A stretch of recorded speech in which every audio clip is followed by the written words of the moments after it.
할렐루야. 오늘도 각자의 삶의 자리에서 하나님을 예배하는 모든 갈릴리 성도 여러분들을 환영합니다. 오늘은 성령 강림 5번째 주일이고요. 또 7월 첫째 주일입니다. 우리 다 함께 묵상으로 기도하시면서 하나님께 예배하겠습니다.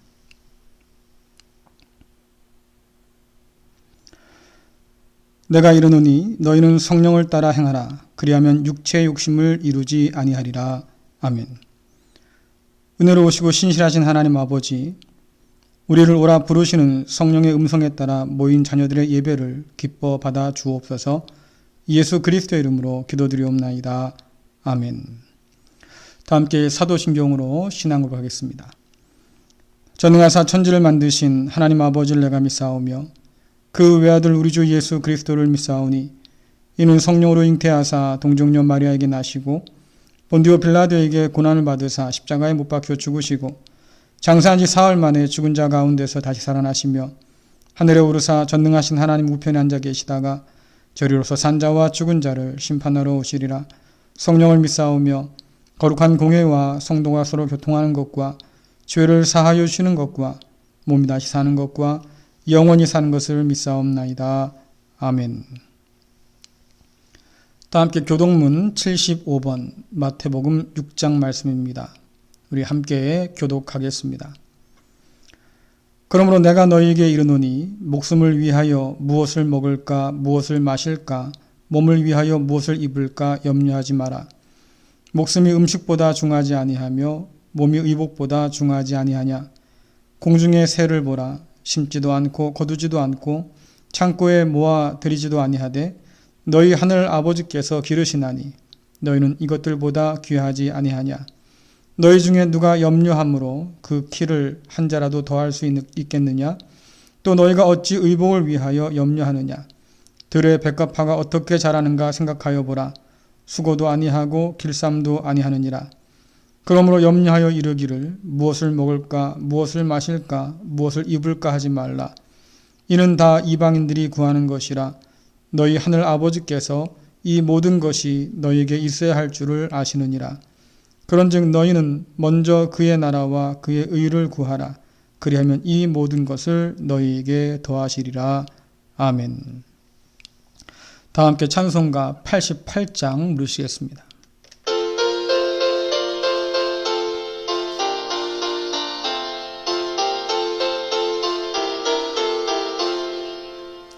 내 진정 사모하는 친구가 되시는 구주 예수님은 아름다워라.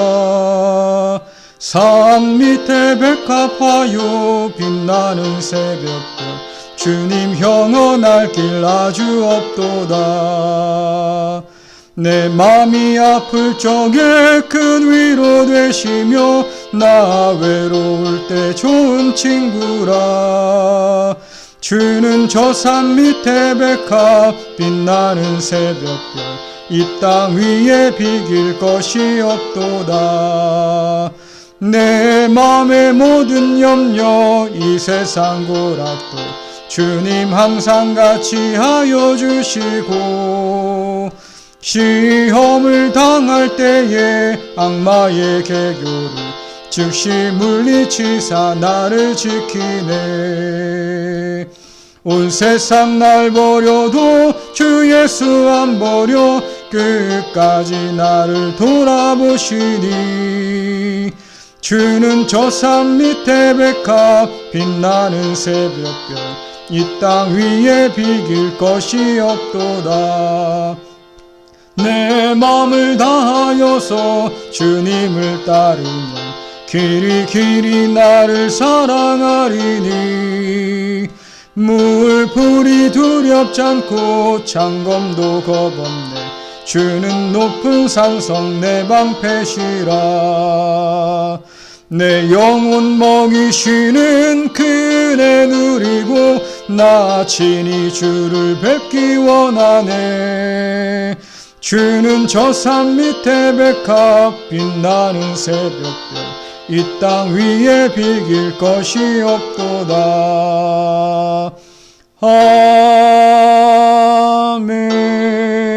아멘. 기도하시겠습니다. 오늘도 살아계셔서 역사하시는 하나님 아버지, 모든 것이 다 바뀌어도 그러나 변하지 않는 하나님의 신실하심을 믿으면서 이 시간 감사를 드립니다. 여전히 변함없는 하나님의 사랑 앞에서 우리는 갈팡질팡합니다. 이런 우리의 연약함을 고백하오니 이 시간 용서하여 주옵소서. 우리가 하나님의 자녀라고 말하면서도 세상의 자녀처럼 살아가고 있는 이 미련함을 용서하여 주시고 주의 법도를 따라 살아갈 수 있도록 은혜를 더하여 주옵소서.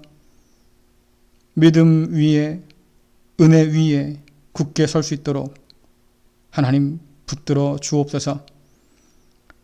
한결같으신 하나님과 함께 변함없는 믿음으로 동행할 수 있도록 우리를 주장하여 주옵소서.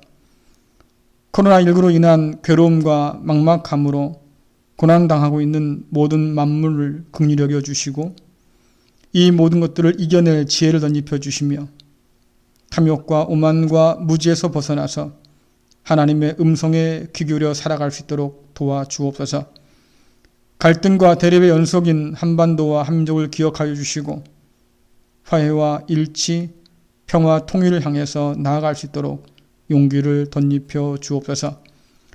말씀을 통해서 예배 가운데 임재하신 하나님의 음성을 듣도록 인도하여 주시고 그 말씀을 따라서 세상을 이기고 또한 세상을 다시 살리는 힘과 지혜를 얻게 하여 주옵소서.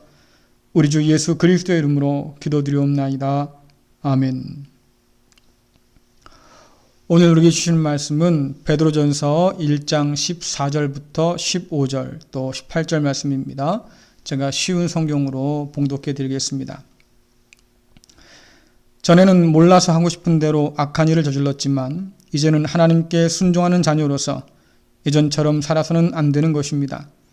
여러분을 불러주신 하나님께서 거룩하신 것처럼 여러분도 모든 행동에 거룩한 사람이 되십시오. 여러분도 알다시피 이전에는 아무 가치도 없는 방식에 매여 살았습니다. 그것은 여러분의 조상이 물려준 헛되고 쓸모없는 것입니다. 하지만 이제 여러분은 그러한 무가치한 삶에서 구원받았습니다. 아멘. 할렐루야. 아멘. 네, 오늘 거룩한 주일 하나님 앞에 예배하기 위해서 나온 여러분들 주님의 이름으로 환영합니다. 또 함께 하지 못해서 동영상으로 예배 드리는 우리 갈릴리 가족 모두에게 주님의 이름으로 평화를 전합니다. 우리 함께 인사 나누겠습니다. 사랑합니다. 축복합니다. 주님 닮아서 거룩합시다.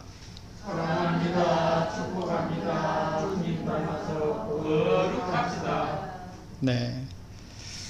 여러분들 더운 날에 어떻게 지내셨어요? 마스크를 착용하지 않고는 어디도 갈 수 없는 그런 상황이 되었죠. 예전엔 감기 걸려야 혹은 미세먼지 때문에 간간히 마스크를 썼는데 이제는 일상의 대부분의 시간들을 우리는 마스크를 쓰고 지내야 합니다. 그러니 얼마나 힘들겠어요. 지난 장례 때 제가 저희 집사람과 이제 가서 장례를 집례했잖아요. 이 마스크를 끼고 제가 집례를 했거든요. 나중에는 힘들더라고요. 나중에 어지럽고 집에 와서 그냥 픽 쓰러지고 말았습니다. 그러니 이 마스크를 쓰고 생활한다고 하는 것이 보통 어려운 일이 아닌 거죠. 친근감으로 그동안 우리는 악수를 자주 해왔습니다. 이제는 악수를 하려고 손을 내밀기가 서로 좀 껄끄러워졌습니다. 이거 손을 잡아야 되나 어떻게 되나 고민하게 되었죠. 모두 이 코로나19가 가져온 변화 중에 하나입니다. 코로나19 시대에 우리는 이전까지 경험하지 못했던 그런 새로운 일들을 지금 경험하고 있는 거예요. 누군가 그렇게 말했습니다. 우리는 지금 한 번도 가본 적이 없는 지도에 없는 영역을 지금 가고 있다. 이렇게 얘기했습니다. 이 코로나19가 가져온 변화가 어디까지 이어질지 우린 잘 몰라요. 적어도 계속 마스크를 착용한다거나 아니면 악수할 때 망설인다 하는 정도로 끝나지 않을 건 분명히 알고 있지요. 이런 여러 변화를 설명하는 단어가 요즘 유행 중입니다. 그 중에 하나가 비대면 혹은 비접촉이라는 뜻의 언택트 혹은 언컨택트 이런 말이 있어요. 그제 집배원이 우편물을 놓고 하면서 문자를 하나 남겨주었습니다. 코로나19로 대면하기 어려워서 우편물을 두고 가니까 잘 챙기세요. 이렇게 문자가 왔어요. 학교 수업도 이제는 비대면으로 진행되고 있잖아요. 2학기에 어떻게 수업할 거냐? 연세대학에서 그렇게 발표했습니다. 대면 수업과 비대면 수업 상황에 따라 섞어 하겠다. 이제는 시장을 인터넷으로 보고 주문해서 택배로 받는 사람이 점점 늘어가고 있습니다. 그래서 요즘 이 경제를 공부하는 사람들은 이 택배 문화에 집중하고 있어요. 어떻게 하면 접촉하지 않고 물건을 사고 팔 수 있을까? 이것이 새로운 트렌드로 지금 자리 잡고 있지요. 재택근무로 인해서 기업 문화가 달라지고 있습니다. 그동안 사람들이 편리를 위해서 비대면이나 비접촉을 택해왔다고 하면 이제 코로나19 시대에는 사람들이 불안하니까 안전을 위해서 스스로 비대면, 비접촉을 지금 택하고 있는 중이에요.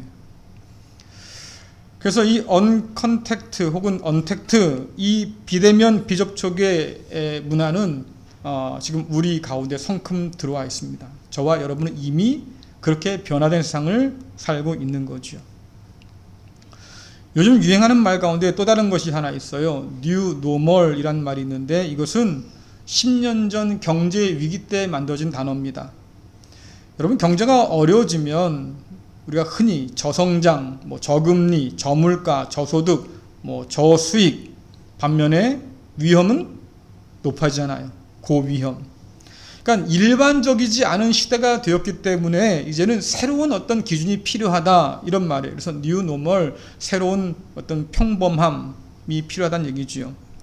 쉽게 말하면 상황이 바뀌면 모두 바뀌어야 됩니까?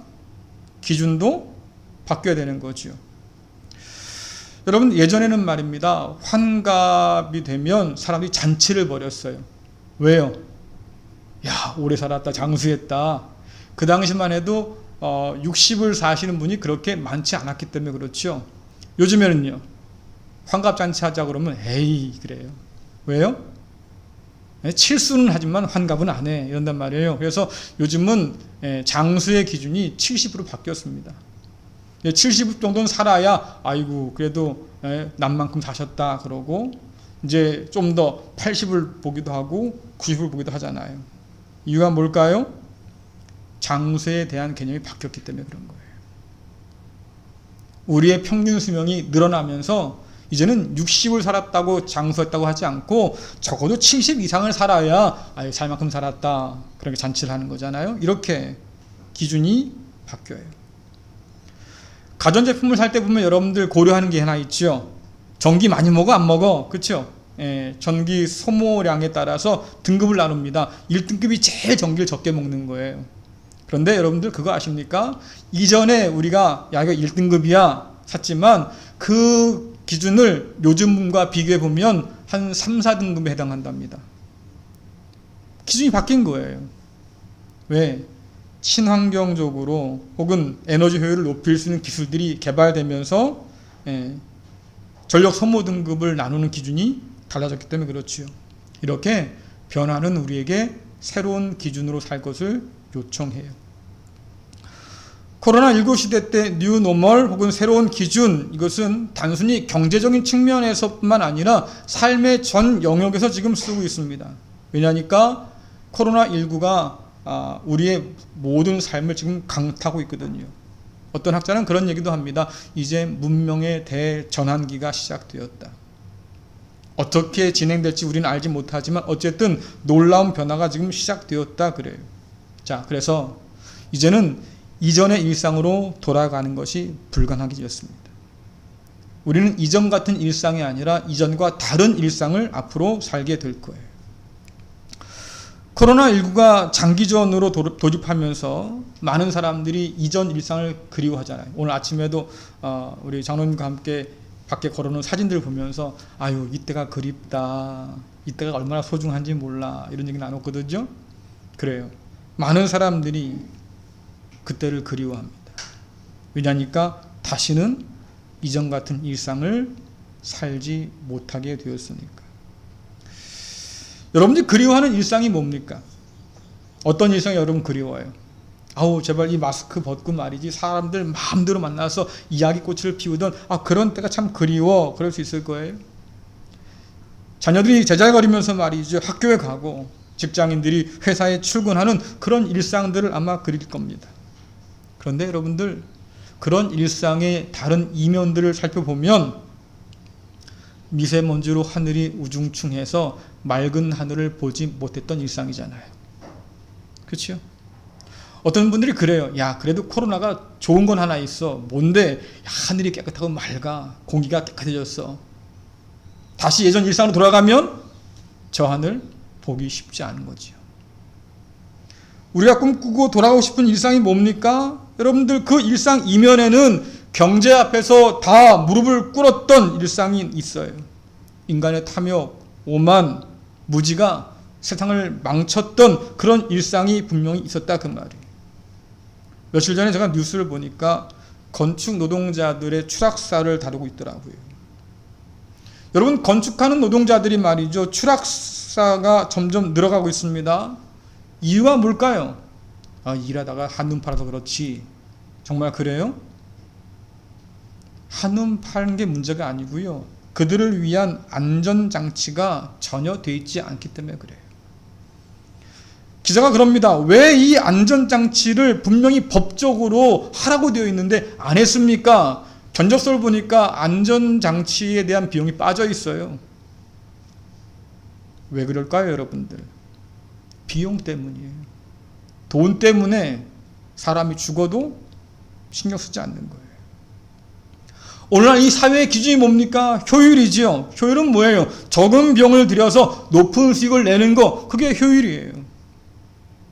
같은 값이면 빨리빨리 공사를 끝내는 거, 그게 효율이에요. 왜? 그래야 수익이 남으니까. 그래서 뉴스에서 기자가 말합니다. 사람은 언제나 바꾸어 버리면 그만인 부속품에 불과했다. 그러니까 사람이 죽든 말든 신경 쓰지 않는다는 거지요. 여러분 사람 위에 돈이 있는데 사람이 보이겠어요? 환경이 보이겠어요?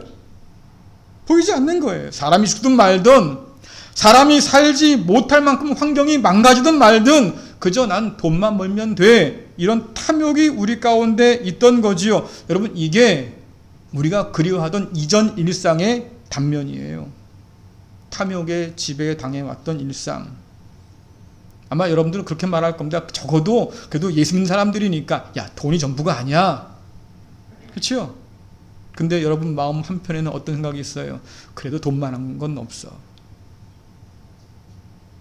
돈이 전부가 아니야. 이건 우리 겉으로 드러난 마음이지만 그러나 우리 속에는 말이죠. 그래도 돈만한 게 없지.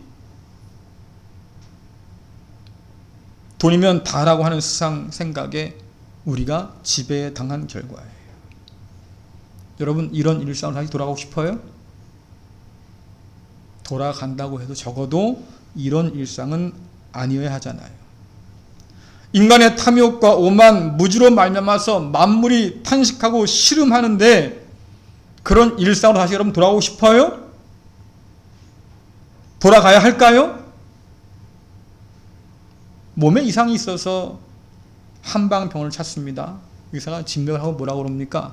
아유 선생님 체질을 바꿔야 살아요. 그렇죠? 양방병원에 가요. 의사가 진단을 합니다. 그리고 뭐라고 그럽니까? 아유 더 이상 이렇게 살면 안 돼요. 생활습관 고쳐야 살아요. 이전처럼 살아서는 그 어떤 변화도 기대할 수 없다 그 말이에요. 코로나19가 오늘 우리에게 주는 경고가 뭘까? 여러분들 지금 바꾸지 않으면 돌이키지 않으면 죽고 망한다고 하는 것을 우리가 지금 배우고 있는 거예요. 정말 어렵게. 지금까지 인간이 가진 기준이 뭡니까? 탐욕, 오만, 무지 이것 가지고 살아왔어요. 근데 이제는 새로운 기준이 필요하다고 말하고 있는 거죠. 그러한 기준을 가지고 우리가 변화되지 않는다고 하면 결국 파국을 맞이하게 될 것이다. 지금 자연이 우리에게 주는 경고인 겁니다. 지난주에 살펴본 말씀 다시 한번 생각해 보세요. 성경은 저와 여러분을 새로운 피조물이라고 그러잖아요. 우리는 하나님께서 행하신 새 일 가운데서 부름을 받은 사람이에요. 탐욕과 오만과 무지가 빚어낸 어둠 가운데 있다가 하나님께서 빛 가운데로 우리를 불러주셨습니다.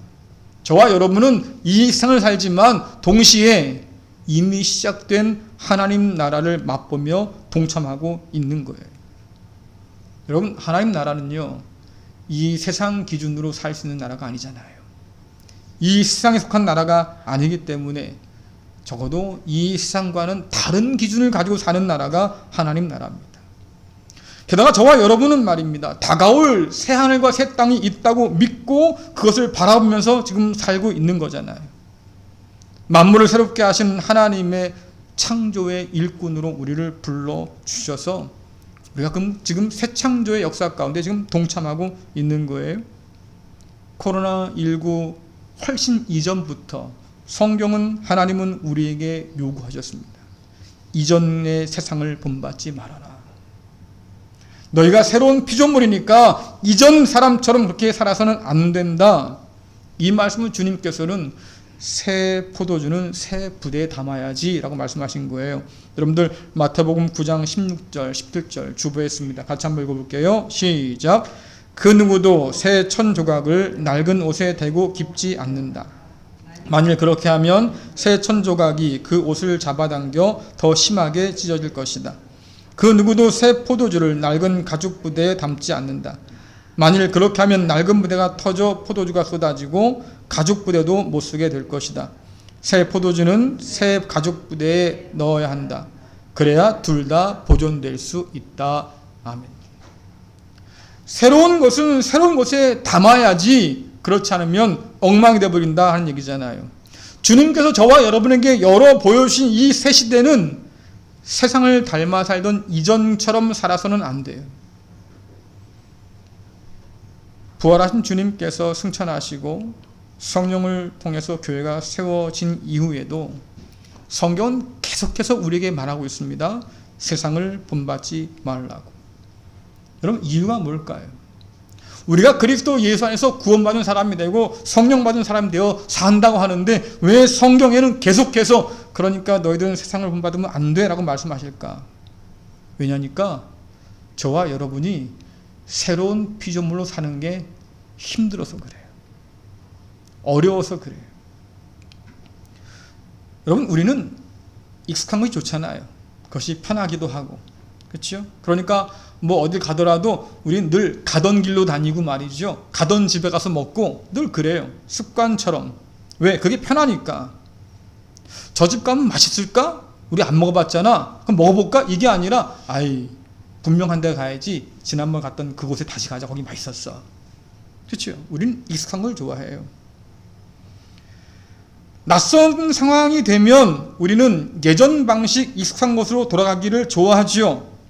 그래서 구원받았지만, 새로운 피조물이 되었지만, 하나님의 자녀가 되었지만, 그래서 좁은 길, 좁은 문으로 걷고 들어가라고 요청을 받았지만 낯선 거예요. 야, 예전에 우리가 걸어왔던 그 넓은 길이 훨씬 더 편한데, 내가 예전에 들어왔던 그 넓은 문이 말이지 훨씬 더 편한데 왜 우리가 이 좁은 길, 좁은 문을 들어가야 될까? 익숙하지 않은 이 길을 말이죠. 그러니까 사람들 마음 가운데는 자꾸 그 편한 길로 가야 되는데, 그런 마음이 드는 거예요. 그러니까 좁은 길로 가는 것이 힘든 거죠. 그만큼 더. 그래서 거듭나기 전에 나와 거듭난 후에 나가 말이죠. 한치의 양보도 없이 우리 속에서 지금 전투를 벌이고 있습니다. 여러분, 갈라디아서 5장 17절 말씀인데 한번 읽어볼게요. 시작. 육체의 욕망은 성령을 거스르고 성령이 바라시는 것은 육체의 욕망을 거스릅니다. 이들은 서로 반대되는 것이므로 여러분의 욕망대로 살 수 없게 합니다. 아멘. 내 마음대로 살고 싶은 마음이 있는데 성령께서 그 마음에 대해서 그거 아니야 라고 말씀하신다, 그 말이에요. 또 성령께서 원하시는 것이 분명히 내 마음속에 있는데 내 악한 이 육의 본성, 탐심이 말이죠, 욕망이 그것을 방해한다, 그 말이에요. 그러니까 이 둘이 지금 치열하게 우리 마음속에서 엎치락 뒤치락 하는 거예요. 여러분들, 누가 이길까요? 성령께서 원하신 것이 내 마음속에서 이깁니까? 아니면 내 욕망이 원하는 것이 이깁니까? 안타깝지만 종종 내 욕망이 이겨요. 우리는 그 욕망 앞에 굴복할 때가 많습니다. 왜? 익숙하니까, 편하니까.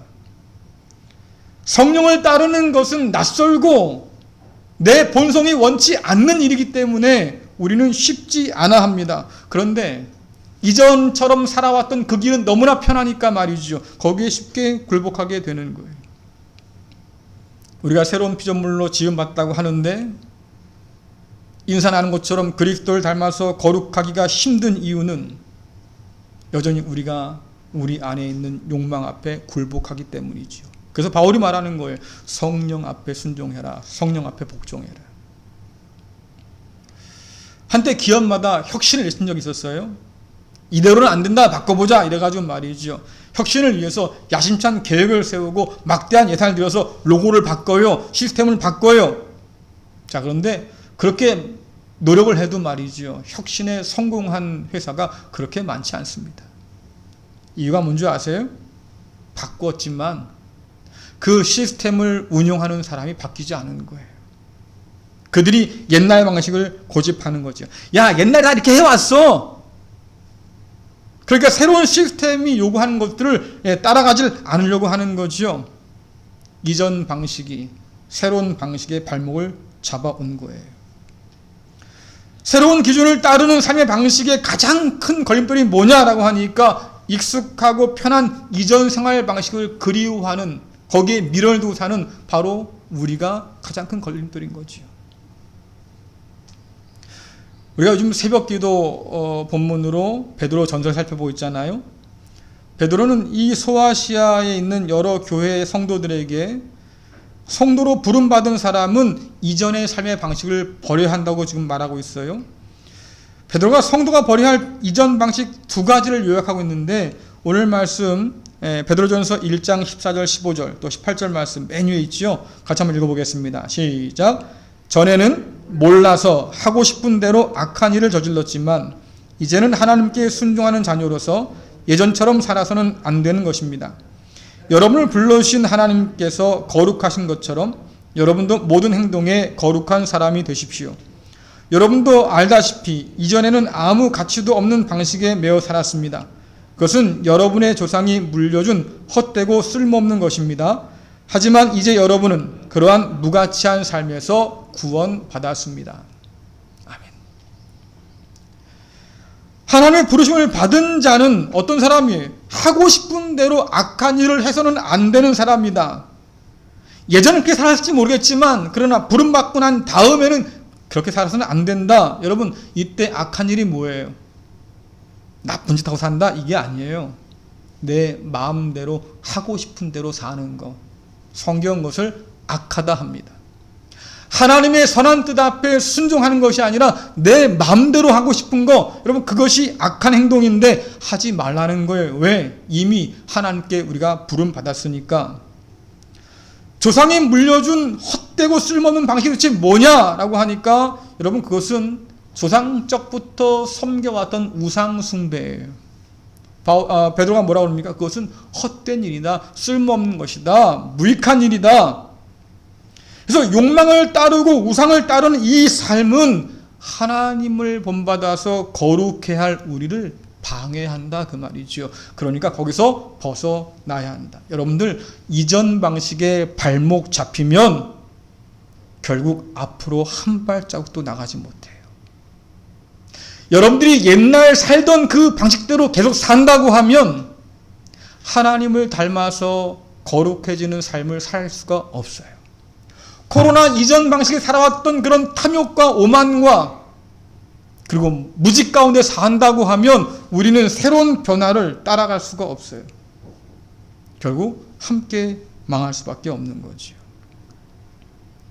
우린 성경에서 하나님의 백성이 이전 생활 방식에 발목 잡혀서 주저앉은 경우를 여러 번 찾아볼 수 있습니다.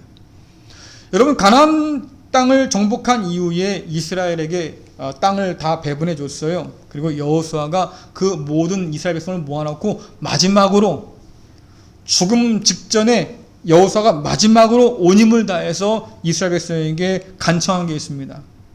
너희의 조상들이 강 저쪽에서 또 애굽에서 섬기던 신들을 치워버려라.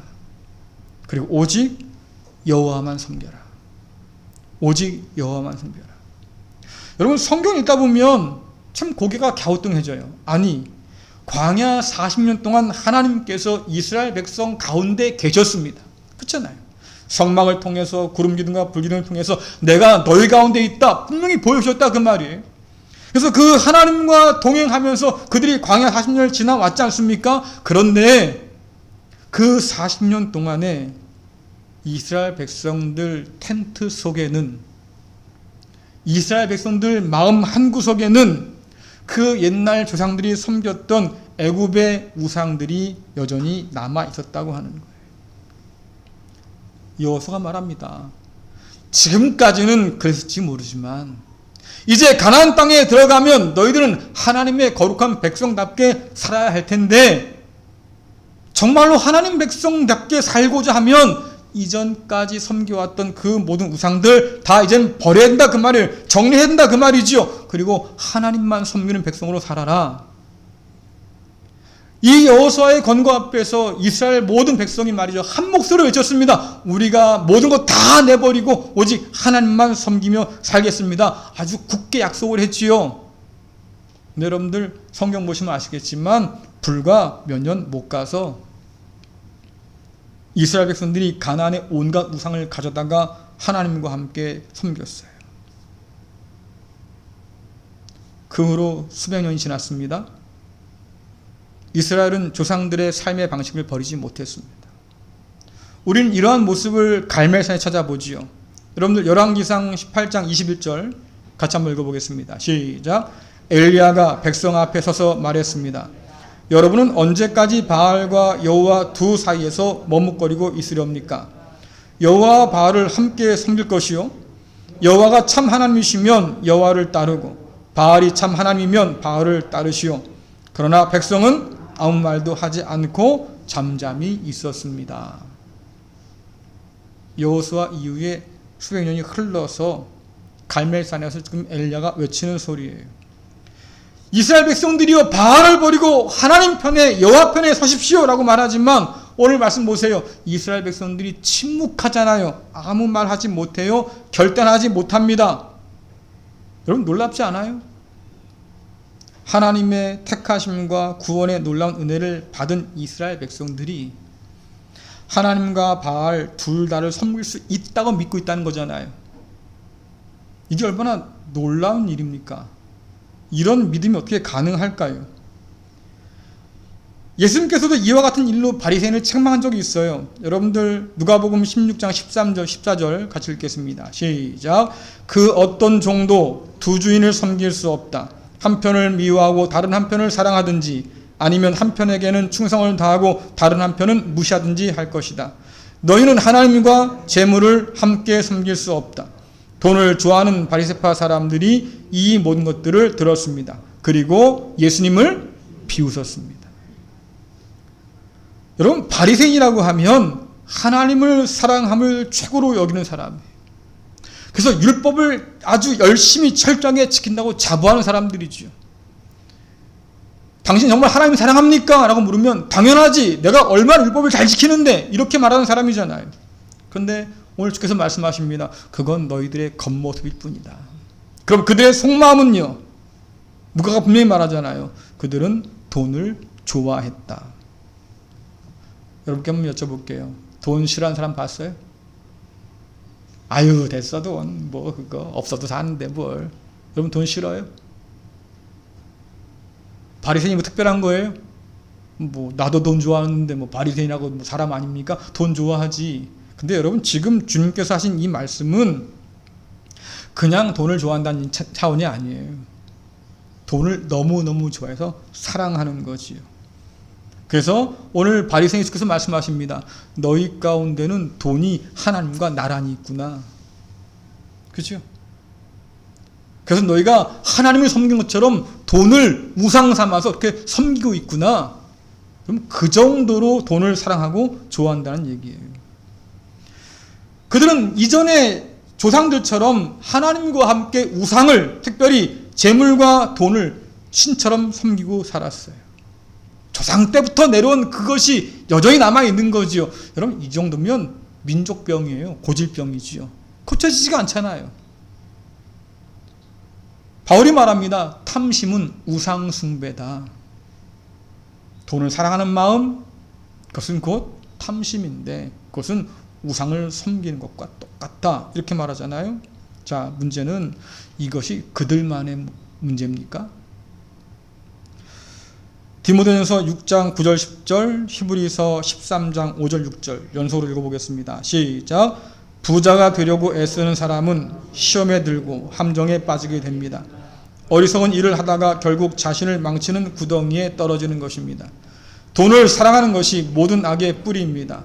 돈을 더 많이 얻으려다가 진실한 믿음에서 떠나고 오히려 더 큰 근심과 고통만 당하게 됩니다. 돈이 여러분의 삶을 다스리지 않도록 하십시오. 가진 것에 만족하시기 바랍니다. 하나님께서는 내가 결코 너를 떠나지 않겠다, 내가 결코 너를 잊지 않겠다고 말씀하셨습니다. 그러므로 우리는 자신 있게 말할 수 있습니다. 주님은 나를 돕는 자시니 내가 두려워하지 않을 것입니다. 사람들이 내게 무슨 짓을 할 수 있겠습니까? 아멘. 이 말씀이 누구한테 주어진 말씀 같아요? 바리새인에게 준 말씀이겠지. 아니요, 여러분들. 디모데 전서 또 히브리서 다 교회 공동체에게 주신 말씀입니다. 그러면 이 말씀을 통해서 우리가 유추해 볼 수 있는 게 뭐예요? 당시에 교회들이 돈의 유혹에 많이 넘어가고 있구나. 많은 성도들이 그때에도 돈에 대해서 마음을 너무 크게 갖고 살았구나. 성경에서 하나님을 사랑한다 하는 것은 하나님을 경외하며 섬긴다는 뜻이에요. 그런데 이 하나님께 바치고 드려야 할 사랑이 누구한테 갑니까? 돈에게, 우상에게 지금 다 갖다 바치는 사람들이 어디에 있어요? 교회 가운데 있었다, 그 말이에요. 교회 안에 말이죠. 하나님과 재물을 동시에 섬길 수 없다고 하신 그 주님 말씀을 비웃던 사람들이 여전히 있었다, 그 말이잖아요. 여러분, 이게 이상하지 않습니까? 유대인이니까 아무거나 칩시다. 그런데 그리스도 예수를 통해서 하나님의 자녀로 부름받은 우리 안에 돈을 너무 사랑해서 하나님 위치에 두고 하나님께 바쳐 마땅한 그 사랑을 돈에게 갖다 바치고 하나님과 돈을 둘 다 섬길 수 없다고 하신 주님 말씀을 성도들이 비웃고 있었다는 말이잖아요.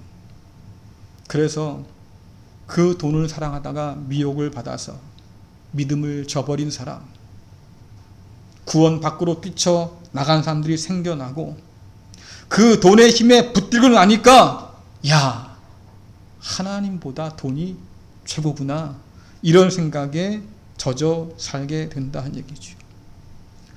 여러분, 이게 그 2000년 전의 얘기잖아요. 그렇죠? 바울 시대 사람들 얘기잖아요. 우리랑 뭔 상관이 있어요? 라고 생각하지만 우리 시대의 교회는 다릅니까? 우리 시대의 성도는 다를까요? 여러분, 모든 시대마다 재물과 돈의 이 만몬이 강력한 힘을 발휘해 왔어요. 특별히 우리 시대, 자본주의가 승리했어 라고 하는 이 시대인데, 이 자본주의 경제 구조 안에서 돈은 여전히 하나님의 자리를 차지하고 있잖아요. 우리 역시도 하나님과 돈을 동시에 사랑하고 섬기고 싶은 그런 강력한 유혹 앞에 놓이지 않습니까? 우리 역시도 말이죠, 세상과 다름없이 그렇게 살고 싶은 유혹 앞에 지금 직면해 있잖아요. 우리도 그래요. 돈이 다가 아니죠. 하지만 돈만한 게 없어요. 세상 사람과 똑같이 우리도 그렇게 얘기합니다. 그러나 우리는 우리 안에 있는 이러한 탐욕과 싸우면서 하나님 나라를 살아가는 새로운 피조물로 부름받았습니다. 썩어질 땅의 것이 아니라 썩지 않을 하늘의 소망을 품은 사람으로 우리는 부름받았어요. 탐욕에 찌든 세상이 아니라 하나님의 거룩함을 닮으라고 우리는 부름받은 사람들입니다. 세상 그 누구도 걸으려 하지 않는 십자가의 길을 주님을 따라 걸으라고 부름받은 사람들이잖아요. 이런 우리가 버려야 할 그 탐욕, 버려야 할 그 우상숭배, 이전에 우리가 가지고 왔던 그런 방식을 여전히 고집하며 산다고 하면 여러분, 우리는 세상과 함께 망하고 말 거예요. 그러나 부르심을 받은 대로 이전의 삶의 방식을 버리고 하나님의 거룩함을 따라 산다고 하면 교회는 이 코로나19의 대격변 속에서도 변함없이 세상의 소망이 될 수 있을 겁니다. 이것이 오늘 저와 여러분에게 주시는 놀라운 하나님의 비전과 사명이지요. 사랑하는 성도 여러분, 코로나19가 가져올 위기와 변화 속에서 정신 바짝 차리고 삽시다. 우리 한번 인사 나눌까요? 정신 바짝 차리고 삽시다. 아까 장로님 기도하실 때 그런 기도하셨잖아요. 이 어려울 때에 믿음의 내공, 신앙의 내공을 기르는 그런 시간이 되게 해달라고 말이죠. 지금 딱 그럴 때예요. 세상의 불안과 두려움과 염려가 우리를 엄습합니다. 세상 사람만 걱정하고 삽니까? 믿는 사람들 여전히 걱정하고 살잖아요. 그런데 그런 걱정 속에서, 염려 속에서, 인생의 이런 먹구름 속에서 말이지요, 우리가 어떻게 하나님의 사람으로 살아갈 수 있을까? 주께서 말씀하신 것처럼 어떻게 세상의 빛과 소금으로 살아갈 수 있을까? 정신 바짝 차리지 않으면 불가능한 일입니다. 우리가 누구인지 기억하면서 욕망을 따라 살던, 우상을 따라 살던 옛 사람에게 발목 잡혀서는 안 되지요. 오늘 베드로가 말합니다. 우린 이미 그러한 무가치한 삶에서 구원을 받았어요. 저와 여러분은 이미 그런 무가치한 것들로부터 구원을 받았어요. 하나님께서 약속하십니다. 우리를 버리지 않고 끝까지 돌보겠다고 말이죠. 오늘 읽은 히브리서 말씀에서 뭐라고 그래요? 주님은 나를 돕는 자신데 내가 누구를 두려워하겠냐? 그렇죠? 이것이 세상 앞에서 오늘 믿는 자들이 보여줄 믿음의 수준이에요. 다들 근심하지만, 다들 염려하지만, 야, 이 코로나19 시대 때 이제 교회는 끝장났다 말이죠. 이런 얘기를 우리는 심심치 않게 듣고 있지만, 그래도 불구하고, 아니, 하나님께서 나를 돕는 자신데 내가 누구를 두려워할까? 이전의 생활 방식을 버리고 세상의 욕망이 아닌, 우상이 아닌 하나님의 거룩함에 이끌려 살아갈 때 오늘 교회는, 오늘날 성도는 세상을 넉넉히 이길 뿐만 아니라 더 나아가서 세상을 살릴 그런 귀중한 빛과 소금으로 쓰임받을 줄로 믿습니다. 어려운 때지요.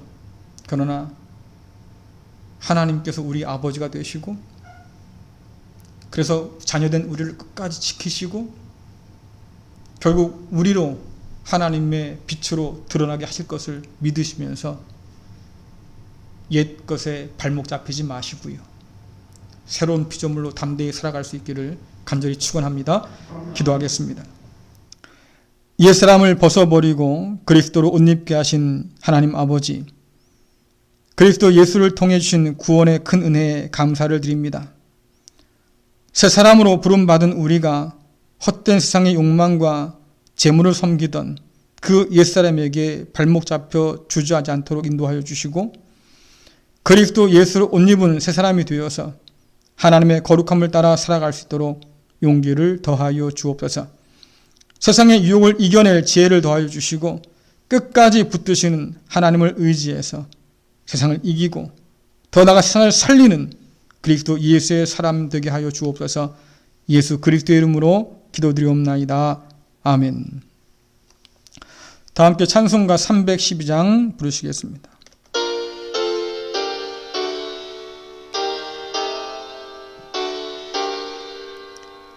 너 하나님께 이끌리어 일평생 주만 바라면 너 어려울 때 힘 주시고 언제나 지켜주시리. 주 크신 사랑 믿는 자 그 반석 위에 서리라. 너 설레는 맘 가다듬고 희망 중 기다리면서 그 은혜로 신 주의 뜻과 사랑에 만족하여라. 우리를 불러주신 주 마음에 소원하신다. 주 찬양하고 기도하며 내 본분 힘써 달아. 주 약속하신 모든 은혜 내게서 이루어지리라. 참되고 의지하는 자 주께서 기억하시리. 아멘. 기도하겠습니다.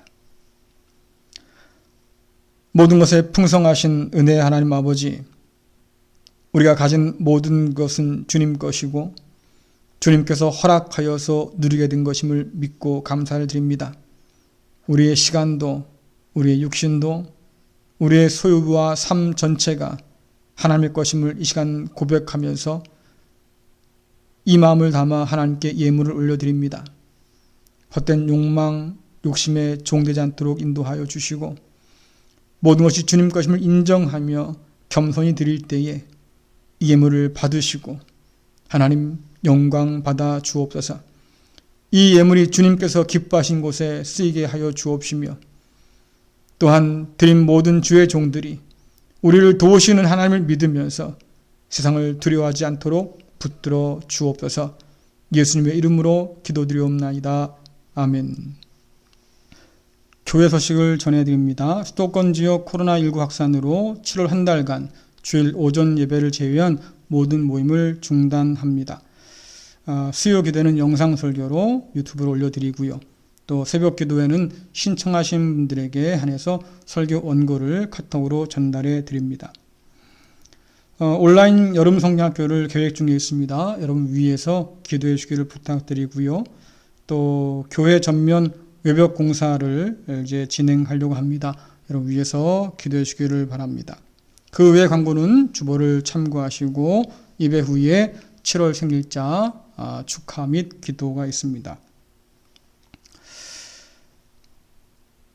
다 함께 찬송가 545장 부르시면서 축도로 마치겠습니다.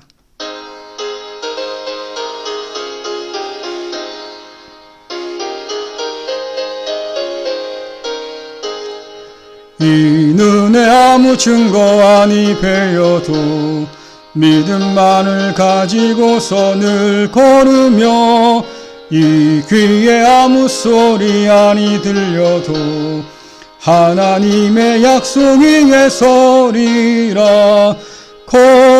걸어가세 믿음 위에 서서 나가세 의심 버리고 걸어가세 믿음 위에 서서 눈과 귀에 아무 증거 없어도.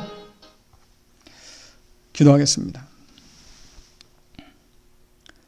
이제는 산 소망이 되시는 우리 주 예수 그리스도의 은혜와 우리를 새로운 피조물로 빚으시고 도우시는 하나님 아버지의 크신 사랑하심과 옛 사람의 본성을 이기고 새 사람으로 살게 도우시는 성령님의 그 역사하심이 탐욕과 오만과 무지의 옛사람을 떨쳐버리고 하나님의 새로운 기준에 순종하며 새로운 피조물로 살기를 다짐하는 갈릴리 교회 모든 성도들과 저들의 가정과 자녀와 기업 위에 또한 코로나19 시대에 고통하는 만물과 온 세계 가운데 지금부터 영원토록 함께 하시기를 간절히 축원하옵나이다. 아멘.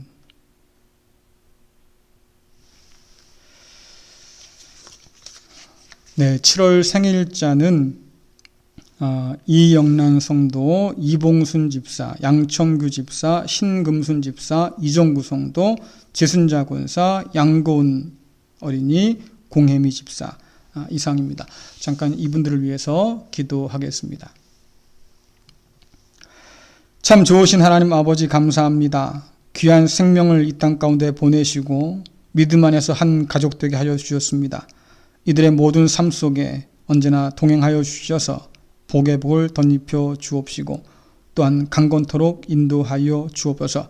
어려운 때를 달지만 그러나 마음 가운데 늘 소망을 잃지 않도록 인도하여 주시고 주님과 함께 동행하면서 하나님께 영광 돌리는 복된 인생 되도록 주여 도와 주옵소서. 예수님의 이름으로 기도드리옵나이다.